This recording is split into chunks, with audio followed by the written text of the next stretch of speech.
Olá pessoal, no Amigovski, que é o podcast de Edmilson Migovski, hoje teremos a honra de ter aqui entre nós o Dr. Tiago Rocha.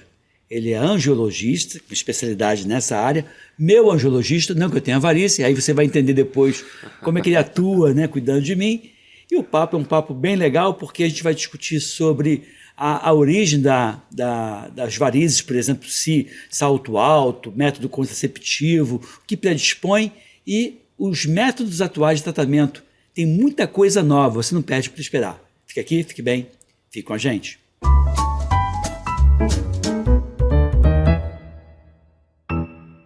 Olá pessoal, pois é, estou aqui com o Tiago Rocha, meu angiologista. Aí os fofoqueiros vão dizer, está fazendo cirurgia de varizes. Não é isso, ele cuidou de mim, eu vou até pedir que ele comente sobre isso. Mas antes disso, Tiago, você é médico, angiologista, fez uma especialidade e aí aos pouquinhos foi mudando, né? Dentro da angiologia você seguiu qual caminho? Bom dia a todo mundo, é um prazer estar aqui no podcast de vocês e eu vou falar um pouco sobre isso. Eu acho que a minha história ajuda muito as pessoas que tratam varizes no mundo inteiro, porque eu vi na medicina uma oportunidade de cuidar de pessoas que estavam carentes de uma determinada melhora. Sim. Que era o quê? Muitas pessoas faziam o tratamento de varizes visando se livrar parcialmente da doença e aquele era o endpoint, aquele era o fim. Sim. E muitas pessoas ficavam frustradas com o tratamento, tratava parcialmente. E aí, desde 2012, eu me toquei... 11 anos. Na verdade, eu me formei há 20 anos atrás, Olha tô só. Coroa já. Tá bom, imagina eu, hein, meu Deus do céu.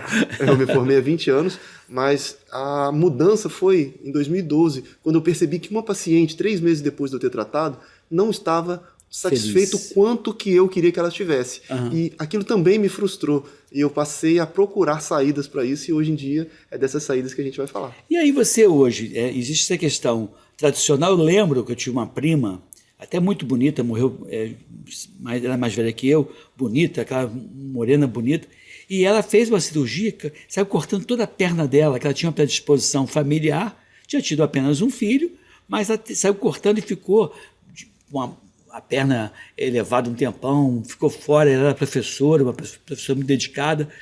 Como é que está isso hoje? Se você pensar nessa intervenção de 20 anos atrás, 10 anos atrás e mais recentemente. Tem como você traçar uma linha do tempo e me explicar quais foram os avanços nessa área, Tiago? Essa pergunta é muito boa.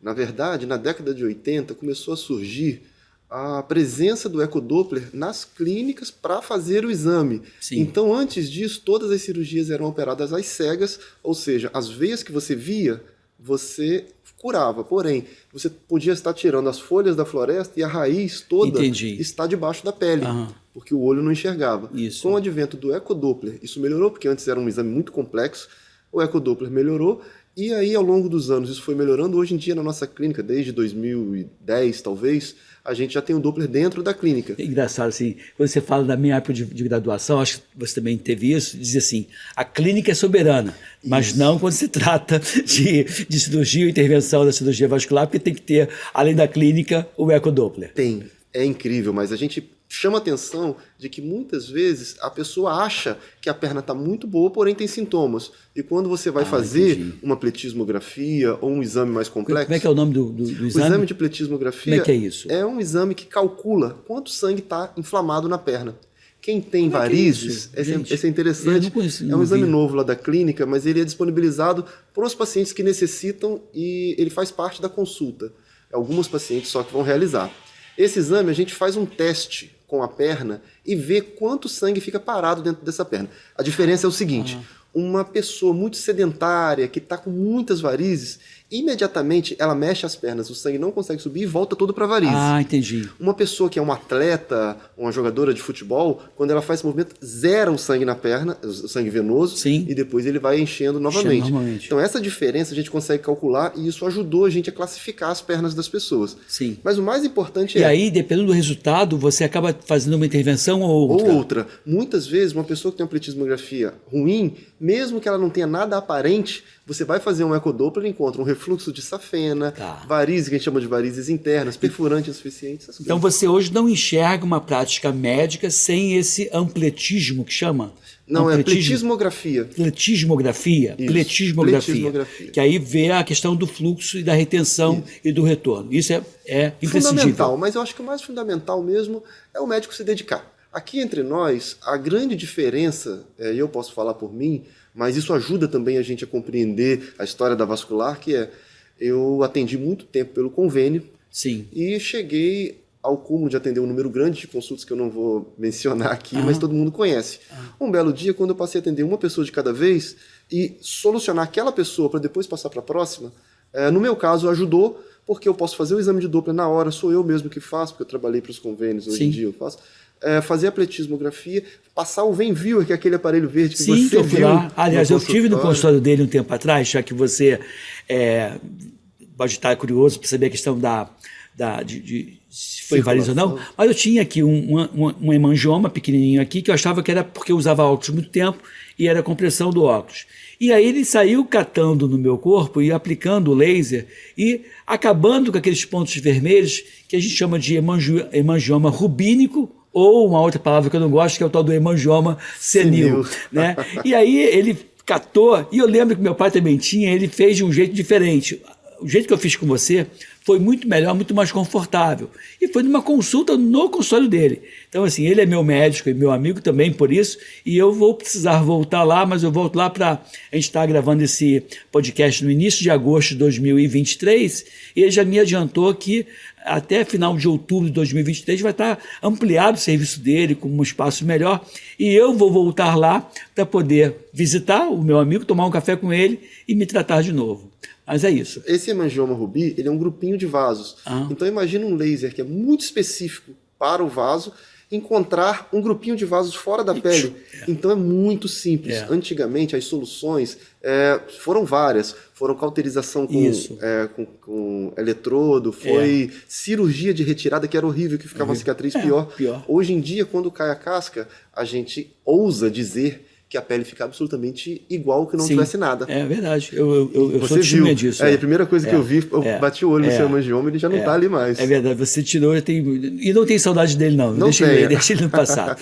Mas então você hoje faz esse tipo de intervenção e aí você faz as propostas de tratamento. Como é que é isso? Isso, a principal coisa era assim, a gente achava que era dependente do método, era dependente do exame, e eu posso dizer hoje em dia que para ajudar os pacientes que é absolutamente dependente da dedicação do médico. Sim. Então se você tem um bom médico, pode acreditar nele, o Brasil tem os melhores médicos do mundo. Isso eu acho muito legal em você, Thiago, você sempre puxa, né, alivia e fala bem dos seus colegas. E também porque as pessoas estão muito frustradas com isso. Então, essa frustração reflete no médico e a gente fica triste junto. Então, eu digo assim, uma pessoa que estiver no Nordeste, que estiver no Sul do Brasil, ela assistir esse podcast, ela pode ter a tranquilidade que se ela procurar um médico dessa dedicação, ela vai acabar encontrando, de acordo com a indicação de uma pessoa que conhece, não vai cair nas armadilhas da internet ou coisa parecida.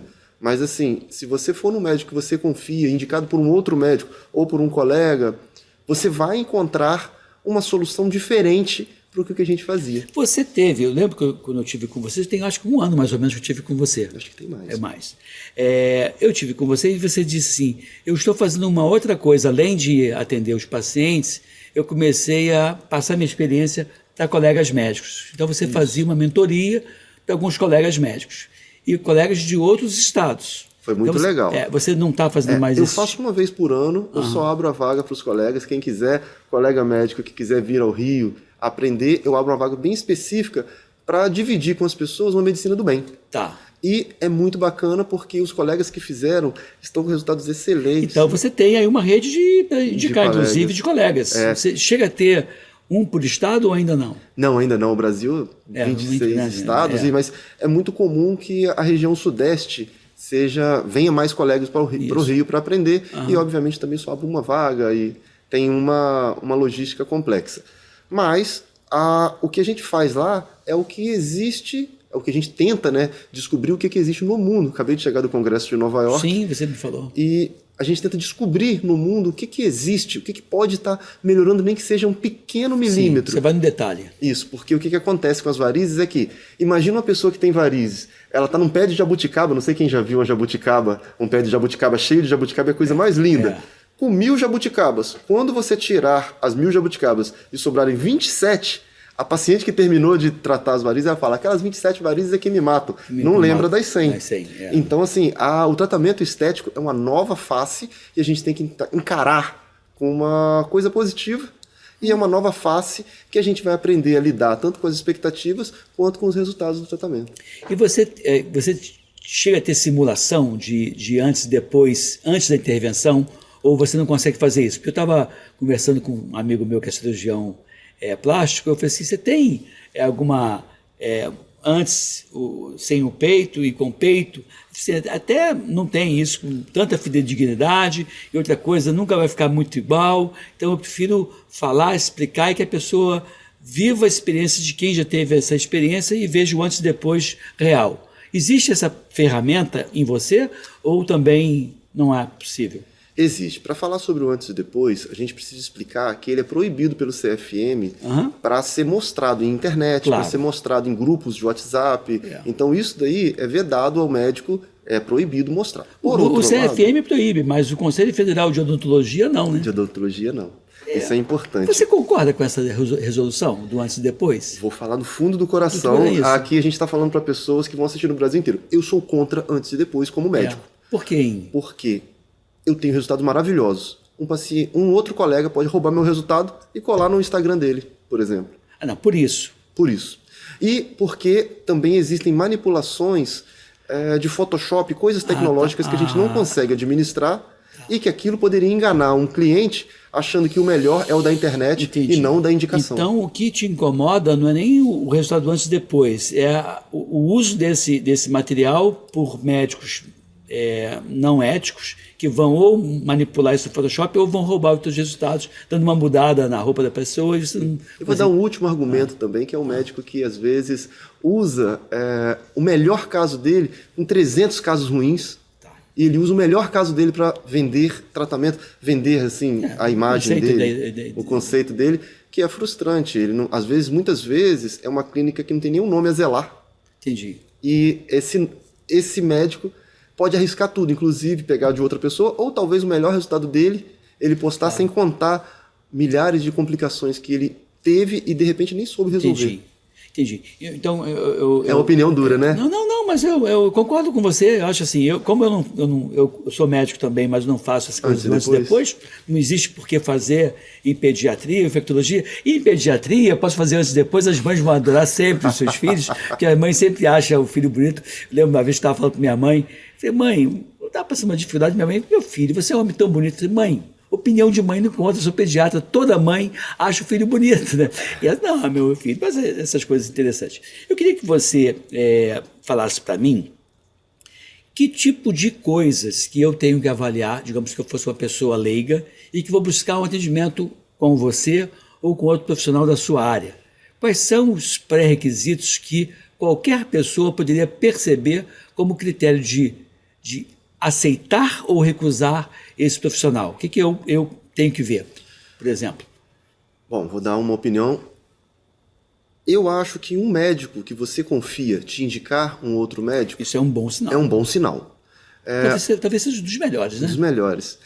Também, pelas sociedades das especialidades, você vê quem que é membro titular da sociedade, quem que é membro da sociedade, porque o médico tem que ter o CRM. O que acontece na nossa especialidade é que muitas pessoas que às vezes são curiosas, que fazem um curso de um final de semana, vão tratar as varizes, e aí a complicação é catastrófica, a piora na perna é catastrófica e compra uma briga com a paciente. Eu sempre conto de uma clínica que fazia laser e eu recebi uma paciente eu vou falar um número grande de machucadinhos que são queimaduras, e que isso tem a ver com o uso equivocado do laser.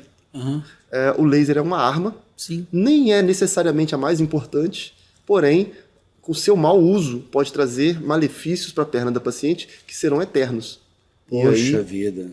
Eu tenho uma foto de uma paciente antes e depois. Todos os meus pacientes têm antes e depois. Elas adoram, mas cada um vê a sua. Não vê a do vizinho. E é importante antes e depois para a pessoa ver. Tem que ver. E aí ela falou, só a única coisa ruim é essa mancha aqui no meio. Aí eu falei, a mancha que você trouxe do laser antigo que fez em outra clínica. A perna ficou ótima e a mancha do laser ficou para sempre. Tristeza isso, né? Porque a pessoa foi inábil, né? Na foi inábil e muitas vezes elas arriscam na perna da outra pessoa. Ela não faria talvez na própria perna o que ela fez na perna da outra pessoa. Eu acho que essa questão hoje é uma intervenção que está restrita à mão do cirurgião vascular ou do médico, ou isso está aberto para o fisioterapeuta, biomédico, esteticista. Como é que está essa questão do laser para varize? Vou responder com uma frase: procure sempre o seu angiologista de confiança. Ou sempre seja, angiologista, médico. Então você acha que é uma ferramenta que o dermatologista pode utilizar? Eu vou te dizer que na mão de qualquer pessoa pode escolher o que for, e se for médico, ela pode ser responsável pelos seus atos, mas ela tem o direito de invadir parcialmente. Isso é uma questão polêmica, mas um dermatologista que já tem o mesmo laser pode dar uma melhorada em uma veia ou outra. Mas, assim como eu poderia passar um creme para a pessoa, para clarear a pele, e não necessariamente ser dermatologista. O problema é fazer falsas promessas, sendo que você não classificou corretamente as veias, você não viu como está por dentro, você não tem. Não tem como. Não tem como. Não tem, mas a gente alivia. Não tem como. Tem que ser o especialista, tem que ser alguém que tá, e não é qualquer especialista, porque acho que dentro da própria área de vocês, tem os caras que têm maior habilidade e menos habilidade para lidar com isso. Eu vou até dividir num jeito melhor. É importante a gente falar para o paciente que está com varizes, você pensar numa doença que 1/3 da população tem presente na sua vida a presença de varizes. 1/3? É muito mais do que isso. Meu Deus, quer dizer que no Brasil são 70 milhões. 70 milhões de pessoas têm varizes. E se você for calcular, considerando aqueles vasinhos fininhos, aí vai considerar até aquele seu do nariz, aí vai passar de 60%. Então, assim, se você tem um vaso, isso está te incomodando, no Brasil, a gente indica para a pessoa procurar um especialista, fazer o exame de ecodoppler, fazer a classificação e tratar com o médico dessa área, porque é isso que vai fazer você melhorar. Uma pergunta que não quer calar. Salto alto predispõe à formação de varizes? Mito ou verdade, Thiago? Mito. Opa, olha, mito. E aí, por que as pessoas falam tanto isso? É porque a panturrilha é o coração da perna. A gente espera que a panturrilha esteja sempre trabalhando. Porém, no salto alto ela vai estar congelada, parada, porque a pessoa está de salto alto. E aí não vai ficar bombeando a batata da perna. Mas o grande erro era que a pessoa achava que ia passar o resto da vida de salto alto. Não, é um momento da sua vida. Aquilo ali não vai ser responsável pelo surgimento de uma varize. Tem muitas mulheres que deixam de ir num casamento. Imagina, a pessoa fala, não vou no casamento não, porque eu não posso usar salto alto, eu tenho medo de varize. E isso é um mito. É absolutamente um mito. Quer dizer, tem outras coisas que são muito mito nessa área, né? Exercício físico. Para mim é o campeão. Exercício físico só melhora a circulação. Claro. Então muitas pessoas imaginam que se fizer academia, agachamento, vai aumentar as varizes, mas não é. Quando ela faz o exercício, as veias do rosto estão dilatadas, do tórax está dilatada e as varizes estão dilatadas. Mas é porque o corpo está aquecido e está eliminando a energia. Claro. Mas isso não significa que as veias aumentaram. Só que a longo prazo a panturrilha fica mais eficiente e bombeia melhor o sangue. Então todo exercício é melhor para a circulação do que ser sedentário. Então, atividade física não aumenta. Não aumenta, uso de salto alto também não aumenta. Não aumenta, pode usar. Métodos contraceptivos, tipo pílulas anticoncepcionais ou essas de adesivo, aumenta? Existe uma pequena dúvida sobre isso, mas a resposta é não aumenta. Os métodos anticoncepcionais que existem com pílula são doses baixíssimas que poderiam piorar o risco da trombose, mas que para as varizes, ele não tem uma prova cabal que mostra que foi aquilo que causou. Muita gente que não toma, nunca tomou, tem muito mais varizes do que quem toma todo dia. Gestação repetida. Sim. Gestação sim. A gestação é como se fosse um caminhão engarrafando a ponte Rio-Niterói. A perimetral inteira, nem existe perimetral, mas a perimetral inteira vai engarrafar. Então o nenenzinho prendendo a veia cava no abdômen, engarrafa essa passagem e aí as veias ficam aumentadas. 70% irá melhorar depois que o neném nascer. Sim. Então as mulheres que estão em casa, que estão grávidas, deitar decúbito lateral esquerdo para liberar a veia cava que passa embaixo do fígado da direita, e a outra coisa que pode fazer é botar as perninhas para o alto e saber que quando o neném nascer, 70% vai melhorar sozinho. Às vezes 100%. Isso. O que não melhorar, procura um angiologista. O Thiago vai dar um jeito de fazer aquela repaginada. Tabagismo, fumar. Existe relação. E aumenta Existe. as varizes. Tem toda uma relação com o tabagismo, com a inflamação do corpo, com a inflamação das veias. Mas não necessariamente é obrigado a parar de fumar. Assim, o motivo de parar de fumar são outros milhares, não exatamente por causa das varizes. Predisposição familiar, predisposição genética. Essa é 80%. Então, assim, todo mundo que for falar de varizes vai falar da predisposição familiar. A genética, mesmo que o seu pai e sua mãe necessariamente não tenham varizes, ela pode ser uma sementinha plantada no seu DNA que aos 27 anos surgiria uma veia. Se você passar a vida inteira em pé, sedentário, fizer todas as outras coisas, podem aparecer um pouco antes, mas essa sementinha está plantada dentro da sua genética e é provável que vai nascer. Por isso que se a sua mãe tem varizes, se a sua avó tem varizes, é muito bom que você vá antes de chegar naquele ponto. Alimentos que podem predispor à formação de varizes, existe isso? Honestamente, não existe. É óbvio que os alimentos inflamatórios, obesidade, os alimentos ricos em gorduras poderiam atrapalhar as artérias e podem aumentar o colesterol, mas para as varizes a relação ela é pequena. Mas é óbvio que muitos grupos estudam a relação de substâncias inflamatórias, são aqueles alimentos industrializados, estudam-se essas relações. Mas elas podem estar associadas com outro tipo de dor, que é o lipedema. É um capítulo à parte o lipedema. Opa. O lipedema é uma gordura dolorosa na perna, que está muito em moda, está até em moda demais. Não é tão presente assim. Mas ele poderia inflamar a perna e ele poderia causar dor e é relacionado à alimentação. É interessante isso. Quer dizer, a questão da medicina do estilo de vida é, de novo, fundamental. Dormir bem, comer bem, atividade física. Que é o que a população fazia há 2 mil anos atrás. A população tinha que caçar, tinha que subir nas árvores, e hoje em dia a gente assiste Netflix. O tempo todo. Você sabe que eu estava vendo outro dia, alguém mandou para mim uma foto da Rua do Ouvidor, do centro do Rio de Janeiro, e assim, dos anos 40. Aquelas mulheres e os homens vestidos de terno, todo mundo fininho, todo mundo... É difícil encontrar um sobrepeso ali naquele grupo. Porque comia melhor, né? Andava mais, tinha uma atividade mais saudável, né? E agora acho que a população se tocou. Eu digo para todo mundo, o esporte é a resposta da vida. Então eu, doutor Tiago, aos 34 anos perdi 18 quilos e comecei a praticar esporte. Aí estou aí hoje, 43. É mesmo? Você estava sobrepeso, obeso? Bem sobrepeso. Você hoje está bem? Estou melhor. Está melhor. Estou lutando. Surfa, né? Surfo. Luta também não? Está lutando contra... Lutando estou lutando contra o peso, força de expressão. Mas eu pratico, dos esportes eu pratico surf durante a manhã, geralmente 5h30 da manhã a gente vai para a praia, para poder dar tempo de trabalhar. Eu faço a meia maratona do Rio, acabei de fazer, a gente corre as maratonas aí pelo Brasil, foi para Bento Gonçalves, e pratico futevôlei há 20 anos. Então o futevôlei é muito bacana. E tento fazer outros esportes, mas a verdade é que qualquer esporte é melhor para tudo na sua vida. Então, do que ser sedentário, né? Eu sou um belíssimo defensor dos esportes, apesar de aos 34 anos não fazia nada. Entendi. Mas nunca é tarde para começar. Nunca é tarde. Eu costumo dizer que o brasileiro fica metade da sua vida destruindo a sua saúde, a outra metade tentando recuperar e nem sempre consegue. Você também é pai, né, de um garotinho, depois de 40 anos. Qual a idade dele? 2 anos e 7 meses. Também é outra atividade física, né, irmão? Tem que andar atrás dele o tempo todo é o... Comprei uma bicicletinha com pedal para ele, tudo que ele queria. E agora... Bicicleta com pedal, vai correr atrás. Agora você tem que pegar e... Agora eu vou ter que ser mais jovem. É mais jovem, tem jeito. Então você falou para mim que o tabagismo tem relação, né? Você falou? Tem. A alimentação, dependendo do que você come, pode ter ou não relação.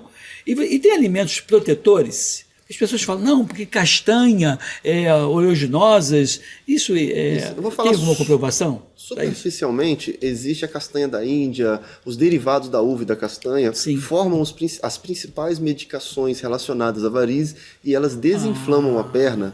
E aí é uma opinião médica, não é isso que está escrito no livro, mas é como se fosse uma novalgina de varizes.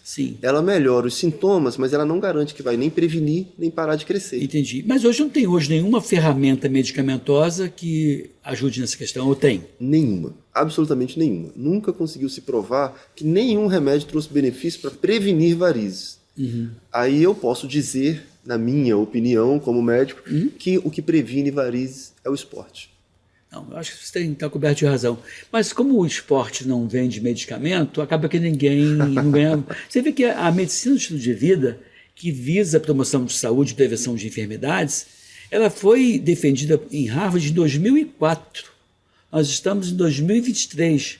Já tem 20 anos quase que isso foi promulgado ou foi defendido e pouco se fala.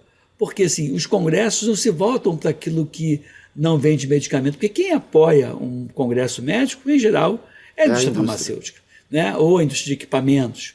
Né? No teu caso, não tem medicamento, mas tem equipamentos. Então, assim, eu acho legal quando você pega e trabalha em cima da prevenção, defendendo a atividade física como sendo algo mandatório. Você não só orienta, mas você pratica. Né? Você faça o que eu digo e faça o que eu faço. Né? Não é aquela pessoa que tem uma prática dissociada do discurso. Isso é muito legal em você.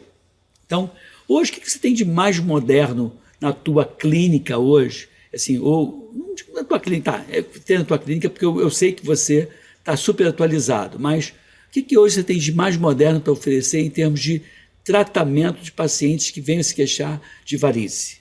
Isso. A principal reclamação de todos os pacientes é a frustração estética. Tá. Então a gente divide o tratamento entre a parte que é funcional da doença e a parte que é estética. A parte funcional, as soluções clássicas continuam muito boas. A cirurgia de varizes, a aplicação de varizes. Mas não a cirurgia que a minha prima fez 40 anos atrás. Né? Aí sim, aí vem a indústria farmacêutica nessa área e é difícil a gente falar porque, por um lado, eu estou falando para milhares de pessoas no Brasil que talvez não tenham acesso a essa tecnologia. Mas hoje em dia a indústria trouxe para o mercado uma fibra laser, não hoje em dia, em 2008 a gente já fazia esse procedimento no Hospital Miguel Couto aqui no Rio de Janeiro. No hospital público, para quem não conhece. No hospital público, experimentando os procedimentos. A gente fez um trabalho científico que foi publicado no Congresso de Ecodoppler. E em 2008 a gente fez 64 casos já de uma fibra laser que ao invés de arrancar a veia, a gente cauterizava a veia por dentro. O pós-operatório é outra história. É outra história. Qual que é a principal vantagem disso? Imagina você não precisar passar um cabo de aço por dentro da perna da pessoa, fazer aqueles procedimentos que eu não vou nem falar, porque muita gente não gosta de ouvir. Mas dá nervoso. Dá nervoso. E hoje em dia a gente punciona a pele e entra com o catéter vai lá em cima e faz uma cauterização dessa veia sem sangue já. E a gente faz isso no ambiente ambulatorial, fora do hospital. Tipo hospital dia. Isso, tipo um hospital dia. E a gente consegue fazer uma ablação dessa safena sem perder sangue. Poxa. E essa paciente terminou o procedimento, ela pode levantar e andar. E não fica nem aquelas, provavelmente, arroxeado? Não fica um arroxeadinho, às vezes, da onde faz a anestesia local.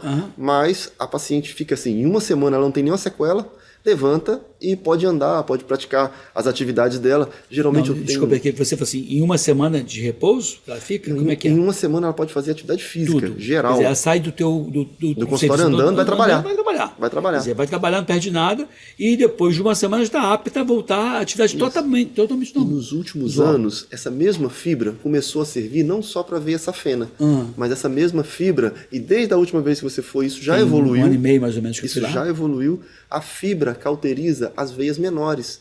Então, até para essas veias menores, a gente não precisa mais, ou faz o laser por fora... Sim, foi que eu vi você fazendo na época. Isso, ou faz o laser por fora, ou passa fibra por dentro, se a veia for maior, passa fibra por dentro e cauteriza por dentro. E aí você pega essas ramificações, mata sem precisar todas de cortar, sem precisar de dar ponto, sem precisar de repouso. E evita a cirurgia. E é um procedimento doloroso? A pessoa... Não é nada doloroso. Ele exige cuidados, como todos os procedimentos, e assim como um dentista, quando vai fazer uma obturação no dente, envolve toda uma tecnologia e uma ciência, existe essa ciência. Mas o procedimento em si não difere tanto. Um dentista talvez seja pior, porque uma anestesia dentro tem ramos nervosos, tem vasos sanguíneos que são mais complexos.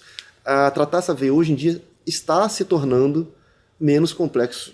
Aqui, não é uma opinião minha, né? Não é uma coisa de livro, é uma opinião minha, está se tornando menos complexo do que tratar uma obturação, por exemplo. Ótimo. E é uma...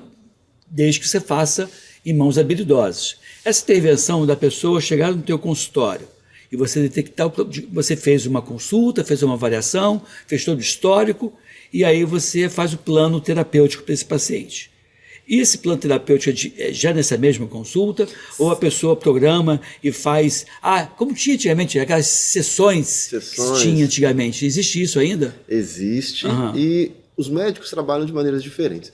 Mas eu acho que eu posso pontuar que eu falei entre dois tipos de tratamento, entre a doença e a parte estética. Sim. E agora sim, eu vou pegar nessa parte que é o que eu me tornei ao longo desses anos. A parte estética. Que é a parte estética. Antes de você falar na parte estética, eu queria que você explorar o teu conhecimento, assim, de sinais e sintomas que sugerem que a pessoa tenha uma insuficiência vascular, ou que tenha uma varize, mesmo que ela não perceba clinicamente. É claro, vai ver aquelas varizonas, está vendo ali, mas aquilo que você não vê, o que os olhos não veem, o coração não sente. O que os olhos não veem, o coração não sente, mas as pernas podem sentir. Mas o que é esses sinais e sintomas mais comuns na tua área de cirurgia vascular, Tiago?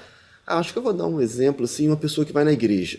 E aí, ela percebe que ela não está conseguindo, mas ela está incomodada de ficar em pé, por exemplo. Sim. Isso pode ser das varizes. Essa dor, cansaço. As pacientes falam essa sequência de palavras. Cansaço, peso nas pernas. Peso nas pernas. No final do dia, a perna está muito cansada e muito pesada. Edema, inchaço também. Edema, inchaço, o pé fica maior, para de caber de dentro. Tem coisa acontecendo. E aí, às vezes, a pessoa não está vendo as varizes, porém está com baita refluxo de safena, está com outras veias internas. Quer dizer, que estão doentes. Se o vaso acometido for um vaso mais profundo, e se a pessoa tiver uma pele um pouco mais escura, é mais difícil de ver. Até pele clara. Às vezes essa fena não dá sintoma nenhum. Às vezes só dá varizes no pé. E a pessoa fala, vim aqui só tratar. Eu tenho um paciente, inclusive um paciente famoso, que vai tratar varizes no pé. Aí você vai fazer o exame, tem varizes profundas que o olho não tem a menor condição de ver, e sem o Doppler não faria o diagnóstico. E a retirada dessas veias acarreta em algum prejuízo para o organismo? Não. Aí essa é uma ótima pergunta, e todo mundo pergunta, essa veia não vai fazer falta? Essa é a pergunta. E a resposta é, não, essas são as veias doentes. Como se fosse uma caixa d'água cheia de furo, e o furo está trazendo a água de volta para o chão. E você precisava encher a caixa d'água. Esses furos não servem para nada. As varizes são os furos. Tirar os furos melhora o enchimento da caixa d'água. Então, tirar as varizes melhora o funcionamento da veia principal, que é aquela veia profunda que chama veia femoral, que é aquela que está perto do osso. Então, assim, é aquela veia que dá trombose, que as pessoas conhecem. Aquela veia profunda é que faz 90% do serviço. As varizes estão atrapalhando.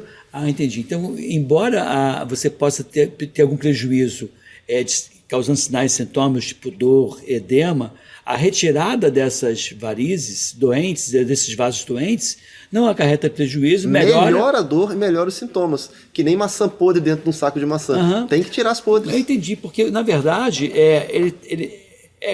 você deu um exemplo muito bom, que está vazando para onde não interessa. Onde não interessa. Vai vazar para lá e ele não vai ser. Não vai fazer inflamando a perna. Pior é isso. E está abrindo novos vasinhos. Então, quem tem varizes hoje, assim, eu falo essa palavra assim, às vezes é ruim, mas está condenado a ficar para sempre com elas. Sim.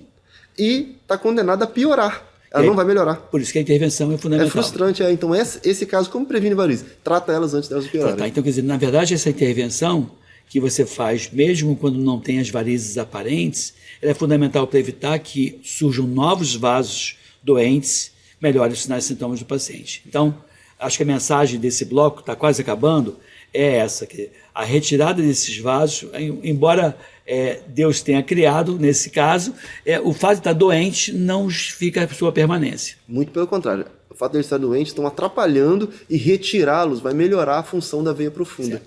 E para a última parte do bloco, você falou assim, eu veredei muito pela questão da angiologia estética, eu explorei nesse bloco a questão dos sinais e sintomas que as pessoas sentem, e eu vou deixar o último bloco, a cereja do bolo, que é dedicado exclusivamente à questão dos resultados estéticos que as mulheres obtêm, os homens também, né, mais vaidosos. Eu também fui lá, independente de ser vaidoso ou não, eu fui lá fazer a minha retirada dos meus hemangiomas.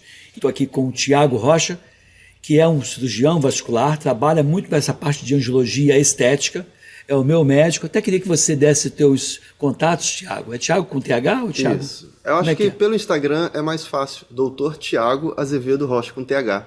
Então, DRTH. Então, doutor DR, Tiago com TH. Azevedo Rocha. Azevedo Rocha. E lá, vai lá no Instagram dele, curte lá as fotos dele, segue ele no Instagram. Aproveita e me segue também no Instagram, que é o Edmilson Migovski, que também segue a gente no nosso canal do YouTube.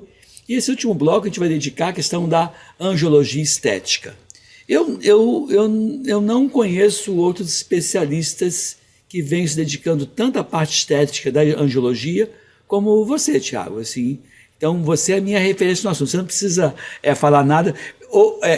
ouça o elogio e guarde para você. Não precisa defender os seus colegas. É o que eu acho de você e fim de papo. Estou brincando, não quero ser grosseiro contigo. É que você sempre é muito gentil e eu acho que você é uma referência que eu devo enaltecer. Então, vamos lá. Qual é o teu papel hoje como um angiologista dedicado à questão mais estética? Quais são as intervenções que você vem fazendo e seus resultados, portanto? Acho que o meu principal papel é trazer para o país que tem uma solução para todos os casos de varizes, mesmo os mais difíceis. Sim. Isso depende de uma classificação correta e de um diagnóstico correto para um tratamento, com a proposta de tratamento dentro do que a pessoa precisa. Muitas vezes uma pessoa precisa de uma coisa mínima, uma pessoa precisa de uma coisa média e uma pessoa precisa de uma coisa extremamente complexa. Todos os casos têm algum tipo de solução e os médicos não estavam assumindo isso. Eu também não estava tomando conta, eu estou tomando conta da minha situação. Eu vivi essa frustração de ter uma paciente que não tinha ficado boa e isso mexeu comigo. Eu vi que tudo que eu fiz foi pouco para ela. E aí eu fui buscar tudo que existia. Eu agora posso... O teu pensamento é um pensamento disruptivo, você inovou, você saiu da caixinha, Thiago, nesse aspecto. Você se revoltou com mais do mesmo, foi isso? Eu acho que dentro do que eu vivia, com certeza. Existem outros colegas que fazem isso, existem professores que me ensinaram, mas dentro do que eu vivia, a gente vivia aquele mundo de convênios, que você tinha que tratar pelo convênio, a paciente não queria de forma alguma qualquer coisa, ela só queria aquilo ali, se ficasse mais ou menos estava bom. Eu acho que eu vivi muito isso. E dentro desse mundo foi uma luta sozinha. Meu pai era médico e aí eu realmente... meu pai falava, você tem que trabalhar para o serviço público. E eu dizia assim, pai, eu trabalho para o serviço público pelo bem dos pacientes, para a gente aprender. Mas existe uma população que realmente pagaria o que fosse para se livrar de um problema que ela está sendo 9 anos, 14 anos tratando e não está ficando livre. Entendi. Foi assim que eu comecei. Porque eu sei que é difícil você pensar de forma diferente, né? A gente nem pode ficar falando, porque senão o vídeo cai, na questão dessa pandemia. Eu pensei de uma forma diferente e... Ajudou muita gente. Ajudei muita gente, valeu a pena, mas não foi fácil ir contra a academia. Não foi fácil ir contra a sociedade com seus interesses e com seus pensamentos tacanhos, né? Não foi fácil ter que responder para o CRM. Foi uma coisa muito desgastante. Então você ter um pensamento disruptivo, interromper o jeito que todo mundo faz, não é fácil, não é para qualquer pessoa. Eu sei, na minha área, o que eu tenho sofrido. E não deve ter sido muito diferente para você, né? Você é um cara que se veste bem, fala bem, tem uma clínica de sucesso. Fico imaginando as críticas que você deve ouvir das pessoas menos habilidosas e menos competentes, tentando buscar defeitos em você, ou alguma coisa para falar mal. Eu vejo isso o tempo todo. Vou te contar um segredo. Eu realmente passei tranquilo por esses mares. Que bom. Eu não fiz diferente de ninguém. Eu fiz o que existia, porém, eu dediquei tempo. Hoje não, desde 2015 a minha consulta tem um intervalo de 2 horas. Ninguém acredita. E aí um colega pergunta, mas qual é o seu segredo? Eu falo, minha consulta demora 2 horas. Ele falou, mas e o seu segredo? Eu falo, a minha consulta demora 2 horas. E ele fala, qual que é o seu segredo? Parece inacreditável. Ele não acredita que o meu segredo é que minha consulta demoraria 2 horas. Não, e 2 horas para você aprofundar, explicar, entender, ouvir as dores do paciente. E ainda resolver. Porque assim, o que acontece hoje é que as pessoas estão ouvindo muito pouco, né? Estão ouvindo muito pouco. Eu tenho uma conhecida minha, fala assim, a minha prima me mandou um áudio de 2 minutos. Eu não tenho paciência para ouvir. E aí as pessoas não têm paciência para ouvir. 2 minutos, eu estou falando assim, não é força de expressão, era um áudio de 2 minutos. É ridículo. Né? E a pessoa não ouve. Então, assim, você se notificar, ficar 2 horas... Eu explico para o paciente, primeiro minuto eu digo, você não vai passar 2 horas aqui, é só para eu ter paz. E eu não vou fazer nada diferente de todos os outros vasculares. Eu só vou ter paz para te atender e você vai ter paz para falar comigo, me contar. E aí, no meio desse assunto... Desculpa, Thiago, você faz diferente, Thiago. Você faz diferente. Você está sendo... de verdade, eu acho que você faz diferente. Você olha diferente, você vê diferente, você explica diferente, você se doa de forma diferente. Eu sei o nome de todos os pacientes. Eu sei todas as histórias de todos que estão lá. Então você acolhe, você faz aquela coisa que é fundamental que é tratar do corpo e da alma. Então você tem um ouvido de ouvir, não um ouvido de passar batido. É fundamental. E a gente já está com 6 mil casos, então é difícil saber sobre todo mundo. Mas a gente, quando a pessoa vai lá, ela sabe que eu sei o que ela tem, como é o filho dela, ela sabe que eu me importo com ela, de verdade, eu sei tudo sobre aquilo. E aí, quando ela chega, a gente vai continuar a partir dali. Então, todos os anos, eu vejo todas as minhas pacientes, elas voltam lá, isso é uma coisa interessantíssima. E é isso que eu queria saber de você. Com qual frequência a pessoa teria que ir no dentista de 6 meses? E no angiologista? Primeira pergunta. Segunda pergunta. Eu nunca, digamos, daquela pessoa que nunca foi ao angiologista, totalmente assintomático. Qual é o momento que ele tem de ir até você? Bom, todo mundo que já tem varizes nas pernas, que tem vasinhos, que tem veias feias, tem que procurar um angiologista, porque todos esses vasos vão ficar para sempre na perna e ainda vão alastrar para outros. Além disso, as pessoas que sentem dor, cansaço na perna, têm que procurar um angiologista. Isso. Quem tem doenças mais sérias, que não consegue caminhar porque a perna cansa rápido, tem que procurar um angiologista por outros motivos. Claro. E quem tem problemas de saúde relacionados à circulação, tabagismo, tem que procurar um angiologista pelo menos uma vez na vida para ver se ela está correndo risco da relação da circulação. Você viu muitos casos de trombose, sei que não é a tua área mais estética, relacionada com a doença atual ou com o inoculante que foi feito? Eu teria um viés de seleção que chegariam para mim pacientes estéticas com trombose. Então eu não vi esses pacientes. Entendi. Eu não percebi uma diferença com os imunizantes, na minha experiência. Talvez se eu trabalhasse numa clínica de Doppler, talvez eu pegasse um pouco mais. Claro. Mas vamos na questão da estética que você... Isso, e na estética, acho que o mais importante era, a gente quando recebe o paciente, tem a chance de ouvir, classificar e diagnosticar a doença e fazer uma proposta de tratamento. Geralmente, tudo isso nessa consulta de 2 horas. Isso, e já tirar as fotos e tratar no primeiro dia. E aí, nesse caso, vai lá, fez 2 horas de consulta. Tem uma reconsulta? Tem. Aí a gente vai fazer um plano que geralmente as pessoas têm que vir ou 4 vezes no total, ou 5 vezes no total. Você também já devia ter voltado, mas a sua era muito simples. Mas eu vou voltar. Mas deveria ter voltado já. Mas as pessoas têm que voltar 4 vezes. Muita gente assim fica boa e eu falo, só entrego a foto quando você voltar, porque senão a pessoa não volta. Já está faltando a última ali, ela fala, eu tenho que levar meu cachorro. Então assim, eu faço... O resultado é tão bom que as pessoas esquecem de você. Isso é uma injustiça, né? Mas depois elas aparecem 2 anos depois. Porque aí volta, né? Acho que E aí a gente recebe essa paciente e faz uma proposta de tratamento.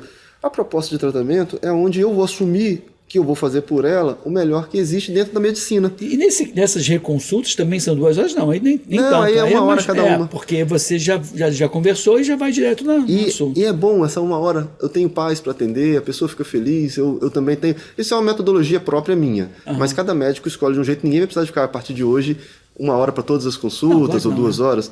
Mas isso comigo funcionou muito bem, porque hoje todo mundo tranquilamente recebe a melhor medicina de cirurgia vascular, que eu imagino que eu faço. Não também estou dizendo que eu sou o melhor do universo. Não, mas o teu consultório é um consultório bonito, a tua clínica é bonita, a estrutura é bonita, é uma clínica cheirosa, é uma clínica que acolhe, ainda que você não fique muito tempo, porque você fica na consulta muito tempo, mas não fica na espera muito tempo. Não fico. E os pacientes não atrasam, é uma coisa bem tranquila. E o que a gente explica é o seguinte, a gente vai buscar sempre o que é mais moderno, e o mais moderno não é baseado na indústria. Então esse endolaser, essa fibra que cauteriza a veia, eu consigo fazer no consultório, mas eu sou um dos médicos que menos indica no Brasil. Porque lá em Nova York confirmou-se uma coisa que a gente fazia no Miguel Couto em 2008 e que em Nova York um médico em 2019 publicou um trabalho mundial confirmando o que a gente fazia. Muitas vezes a gente poupa de arrancar a safena. Todo mundo vê uma safena doente e tem a conduta, vamos arrancar a safena. E aí gasta material, gasta internação, ganha mais o médico, cada um tem a sua indicação e tem uma garantia de que você vai fazer uma coisa assim, o mais longe que o médico pode chegar. Mas, muitas vezes, você pode fazer um procedimento muito menor, em que você faz uma correção hemodinâmica dessa safena sem arrancar a safena. Como é que é isso? É uma técnica que a gente calcula para onde essa fena desvia e, de acordo com esses fluxos, a gente só precisa de um fechamento de uma veia aqui e a retirada de algumas veias. Com esse fechamento, a gente consegue consertar o fluxo dessa fena, que ele estava descendo, mas não tem mais para onde descer. E ele só volta a subir. Com isso, eu não gasto fibra laser, então a indústria farmacêutica não ganha o dinheiro dela. A gente não gasta o dinheiro da paciente, que muitas vezes a gente trata isso sem precisar de gastar um procedimento muito mais caro e envolve uma coisa mais complexa, tecnologia, novos aparelhos de laser, e a paciente consegue resolver com uma mínima intervenção ao invés de uma intervenção gigantesca. E ainda não sei se é importante preservar, nesse caso, uma safena que ela está boa, as ramificações que estão ruins, você fechou aqui, e essa safena pode amanhã ser utilizada numa questão de uma revascularização de uma artéria, O que eu acho mais bacana é que o meu critério para poupar a safena, por exemplo, é um critério mais conservador do que lá em Nova York esse médico francês estava explicando no trabalho dele, que lá eles poupam safenas ainda maiores. A gente utiliza um tamanho assim, quando está daquele tamanho, às vezes eu indico o tratamento total. Sim. Ele mostrou que com aqueles tamanhos maiores é muito melhor evitar de tirar a safena, por exemplo. Mas por quê? Sem ser pensando no safena para o futuro. Sim. Mas é porque a retirada da safena pode estar associada com uma neovascularização e ao longo dos anos surgirem novas veias. A retirada da safena pode estar associada com lesão dos vasos linfáticos, a perna nunca mais voltar ao igual. Então é sempre uma questão de risco e benefício. E você fazer um procedimento muito menor, onde o paciente tem um downtime, que a gente chama. Interessante isso, hein? Minúsculo. O paciente tem um downtime muito menor, é para o bem do paciente. E aí, lentamente, essa paciente vai indicar uma outra paciente para mim, ou para o médico que fizer isso, mas vai me indicar outra paciente e lentamente a gente vai crescendo no Rio de Janeiro. E não obrigatoriamente em cima de intervenções mais agressivas. Ou seja, você é um profissional que sabe fazer a intervenção. Isso, mas você eu tenho um dos meus melhores amigos, chama-se Hernani Dodero Reis, e ele é cirurgião, foi da minha turma. Ele dizia assim: um médico aprende a fazer cirurgia depois da graduação, depois da residência, ele aprende, fica 20 anos aprendendo a fazer uma cirurgia, e talvez mais uns 10, além disso, para contraindicar uma cirurgia. Então você está naquela fase que sabe indicar e sabe, com muita propriedade, contraindicar sempre em prol do paciente. Isso é muito interessante, né? É muito bom evitar de operar, seja juntando laser com aplicação, que é o método CLACS, que junta laser com aplicação, e os dois juntos substitui até 86% das cirurgias. Pô, interessante isso. Seja utilizando técnicas menos invasivas, que é um avanço, mas precisa de um diagnóstico correto, precisa ter o Doppler dentro do consultório, precisa saber fazer o exame, e eu fiz 9 anos para laboratórios, então eu vivi muito isso. Hoje em dia eu sei contraindicar e sei quando que vai dar certo e vai ficar maravilhoso, ou quando até uma pessoa fala assim: olha, a gente tem essas duas opções, para você eu indico essa porque ela é menos agressiva. Mas a pessoa pede: eu prefiro a mais agressiva? Vamos resolver. Então existe esse caso. Mas você vai ajudando ele na ponderação. Na ponderação, mas o mais importante eu sempre prefiro não operar. Eu sempre prefiro tratar o mínimo possível, depois essa paciente fica toda feliz e ela vai ser a nossa agente do nosso consultório. Vai ser a sua garota propaganda, né? De pernas bonitas, de preferência, né? Porque vai ficar bem. Você tem, assim, muitos relatos de sucesso, né? Tenho. Tem algum que você tenha tido mais curiosidade, assim, alguma coisa que marcou a tua vida como profissional? Você já falou um que te marcou na época que ela não ficou tão feliz, em 2011, e que fez você repensar, né? Essa cliente depois volta, você ajuda ela depois? Ou já resolveu. Mas eu tenho assim, agora esse ano a gente teve um caso interessante e tem que tomar cuidado para não falar e não chegar até a pessoa, mas é uma pessoa que ficou muitos e muitos anos com um diagnóstico de uma doença reumatológica na perna. Porém, não era uma doença reumatológica, ela tinha um refluxo de safena residual, que tinha sido operado, e tinha um refluxo de safena parva na mesma perna, que drenava para uma veia perfurante embaixo de uma úlcera venosa. Então, o que ela tinha na úlcera venosa? Ela tinha machucado na perna, 20 anos. Ela me ligou chorando do táxi. E eu disse para ela: olha, você tem que tratar, é o contrário, não é não tratar. E eu te garanto que com essa quantidade de refluxo, você está uma úlcera venosa por causa das varizes. Está com a ferida por causa das varizes. E aí eu tratei a perna direita primeiro, depois ela foi tratar a esquerda. No dia que ela chegou para tratar a esquerda, 21 dias depois, a direita tinha cicatrizado a úlcera de 20 anos. Olha, úlcera é uma coisa muito desgastante para a pessoa que tem, né? 20 anos, ela tem uma outra vida.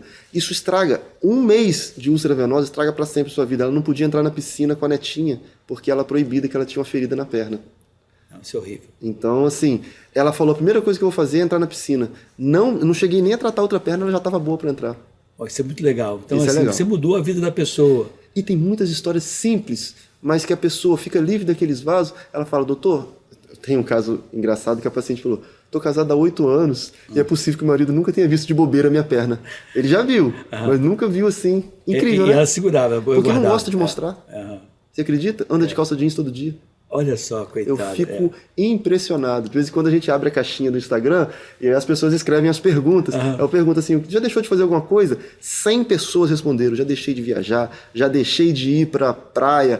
Todo ano eu e meu marido brigamos porque eu quero ir para as montanhas e ele quer ir para a praia. E ela não quer ir porque é por causa da perna. Ela não fala porque ela tem vergonha das amigas. Caramba, incrível. Então, as varizes a gente ajuda alguma coisa também. Isso é muito legal. Você ajuda no psicológico, na retomada do casamento, das boas viagens em conjunto. Isso é muito bom. Eu tiro muita foto antes e depois, em que no final do tratamento, 2 meses depois, a perna já está forte. Porque ela entrou na academia, porque ela voltou a malhar, porque eu boto pilha, porque ela voltou a se cuidar, ela voltou a sentir feliz com a perna. Isso é muito legal. Thiago, legal. Poxa, está chegando ao final do nosso podcast. Queria que você deixasse mais uma vez as suas redes sociais. Eu pedi para o nosso amigo botar aqui embaixo do teu crédito, Thiago com TH.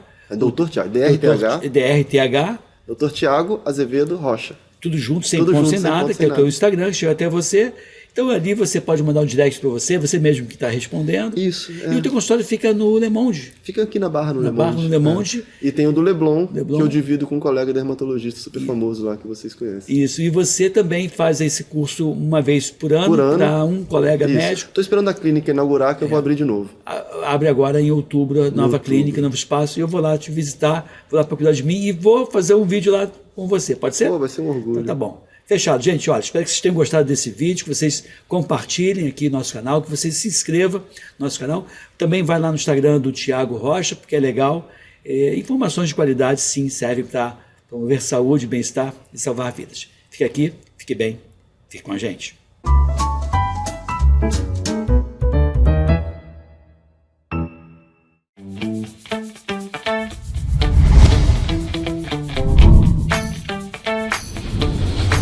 TVC, a TV do Correio da Manhã.